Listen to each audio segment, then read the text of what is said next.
Tu sais, tu n'es pas la seule personne qui se sent comme ça, hein. Il y a énormément de jeunes hommes et des jeunes femmes qui ont déclaré dans les commentaires de ma dernière vidéo qui parlait de la responsabilité des parents envers leurs enfants, envers leur éducation. Ces jeunes hommes et ces jeunes femmes ont déclaré qu'ils ne se sentaient pas bien, qu'ils étaient frustrés, qu'ils étaient en train de vivre leur vie, mais ils avaient cette frustration qui traînait en eux. Tu veux savoir, toi aussi, d'où vient cette frustration? Je vais t'expliquer. Pour y arriver, je vais prendre un exemple très simple qui va te rappeler quelque chose. Tu vois, en ce moment, il y a des guerres partout.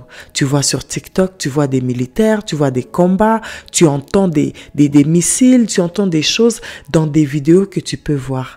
Toutes ces scènes-là sont des scènes traumatisantes. Ce ne sont pas des scènes que des gens vivent tous les jours. Les gens qui vivent dans ces scènes-là, que ce soit les militaires qui sont allés se battre, ou que ce soit juste la population qui a été là pendant que ces atrocités arrivaient, ces personnes vivent un choc tellement fort. Par exemple, comme tu fais un accident avec ta voiture, ça te choque, c'est traumatisant pour toi. Avec le temps, tu peux avoir du stress post-traumatique. Les militaires, les gens qui vivent ces situations-là, vivent du stress post-traumatique. Le stress, là, peut aussi venir des situations traumatisantes où on t'a mis en tant qu'enfant. La plupart d'entre nous aussi ici ont grandi dans des environnements où les parents étaient négligents. Les parents ne les laissaient pas dormir assez, par exemple. Et le matin, quand ils devaient se lever le matin pour aller à l'école, ils étaient tout le temps fatigués, ils étaient tout le temps pas bien. Beaucoup ont traîné cette façon de faire les choses pendant tout leur primaire, pendant tout leur secondaire. Ils n'ont pas compris jusqu'à ce qu'ils deviennent adultes et qu'ils puissent enfin arriver à avoir un cycle de sommeil normal.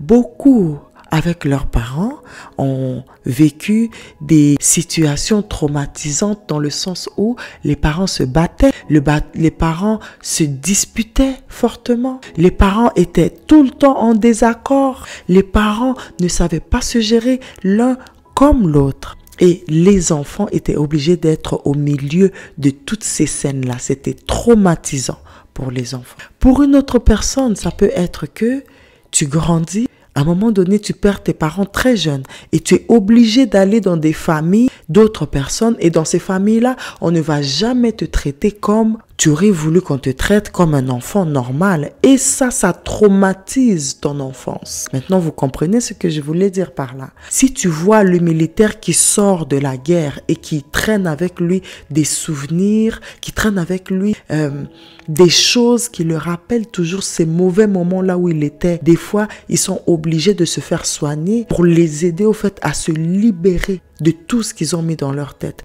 Et c'est à cause de ça que énormément de gens dans nos communautés sont en train de vivre un stress post-traumatique sans le savoir. C'est quelque chose qui peut se faire diagnostiquer, mais vu que je sais que les gens de nos communautés n'aiment pas trop aller consulter, je vais vous expliquer moi comment j'ai compris que j'avais ça, comment j'ai commencé à trouver des trucs par rapport à ça.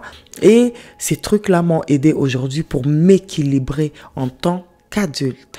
Le sujet est vraiment vaste, mais en plusieurs parties, je vais vous expliquer tranquillement pour que vous puissiez comprendre. On va commencer par les 3 choses qui peuvent te montrer que tu as du stress post-traumatique. Ça pourrait t'indiquer si tu dois aller faire des recherches plus approfondies ou chercher à te faire diagnostiquer. En premier lieu,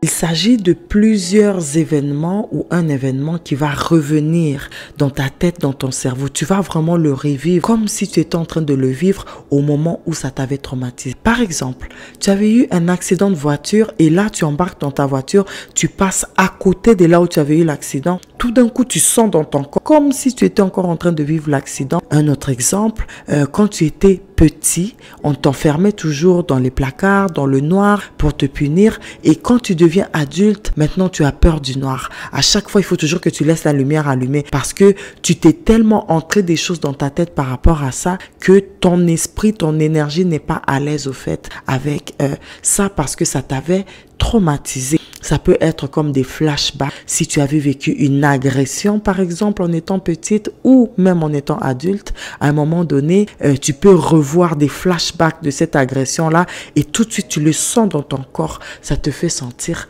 mal. Ensuite, on a l'évitement. Dans l'étape de l'évitement, c'est que quand tu as eu ce flashback-là, quand tu es revenu à l'état où tu étais quand tu as vécu le traumatisme, comme je disais tout à l'heure, il fait noir, tu ne veux pas rester dans le noir parce que tu as vécu beaucoup de traumatisme quand tu étais dans le noir. Dans l'étape d'évitement, tu vas éviter la chose qui va te remettre dans cet état-là. Dans l'exemple de la lumière, tu vas allumer la lumière pour ne pas te retrouver dans le noir. Ou tu es en relation avec une personne. Toi, en étant enfant, on t'avait beaucoup abandonné. Et quand tu sens un abandon comme ça te fait tellement mal. Tu ne veux pas revenir comment tu te sentais quand tu étais enfant. Et tu vas supplier une personne pour garder la personne dans ta vie parce que tu ne veux pas vivre l'abandonnement. Tu essaies de les enlever pour que tu évites de revenir à cet état-là où tu étais traumatisé. Parce que ça ne t'a pas fait du bien du tout. Ensuite, si tu regardes bien, il y a les troubles d'humeur. Dans ton humeur, tu commences à sentir que ces choses-là t'atteignent. Quand tu ne veux pas revenir dans l'état où tu étais, tu essayes d'éviter, ça trouble ton humeur. Tu ne te sens pas bien, tu changes ton humeur tout le temps avec les gens. Ça commence à t'affecter au fait dans la vie de tous les jours. Neurologiquement, tu vas commencer à remarquer des choses comme l'hypervigilance, de l'irritabilité, de la difficulté à te concentrer.